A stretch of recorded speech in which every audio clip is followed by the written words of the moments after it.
ఎప్పుడూ లాంగ్ ఫ్రాక్లే చూపిస్తే ఏం బాగుంటుందనేసి ఈసారి మగ్గం వర్క్ బ్లౌజులను అయితే చూపిస్తున్నానండి. ఇవి నిన్న స్టిచ్చింగ్ చేశాను.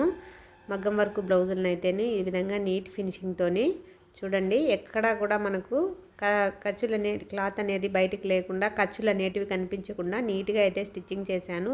చూడండి, లోపల పాటు బయట పాటు ఒకే వచ్చేలాగా. మన దగ్గర ఓవర్లాక్ మిషన్ లేకపోయినప్పటికీ కూడా ఇలాగా నేను ఖర్చులు అనేటివి కనిపించకుండా నీట్ ఫినిషింగ్తో ఈ విధంగా అయితే స్టిచ్ చేశానండి. బ్యాక్, ఫ్రంట్, హ్యాండ్స్ మొత్తం కూడాను. ఇది ఇంకొక బ్లౌజ్ అనమాట. ఇది కూడా మగ్గం వర్క్ బ్లౌజే. ఎడ్జ్కన్నీ మొత్తం కూడా పూస వచ్చేలాగా స్టిచ్ వాళ్ళు వర్క్ అనేది వేసారండి. మనం సింగిల్ ఫుట్ పెట్టేసి ఈ విధంగా నీట్ ఫినిషింగ్తో ఈ బ్లౌజులను అయితే స్టిచ్చింగ్ చేశాను. చూడండి, లోపల కూడా ఎంత నీట్గా అనేది వచ్చేసిందో. ఖర్చులు అనేటివి ఏమాత్రం కూడా కనిపించుకోకుండా ఇలాగా నీట్ ఫినిషింగ్తో స్టిచ్చింగ్ అయితే చేసేసాను. ఇదండి వీడియో నచ్చితే లైక్ చేయండి, మన ఛానల్ని సబ్స్క్రైబ్ చేసుకోండి. Thank you for watching.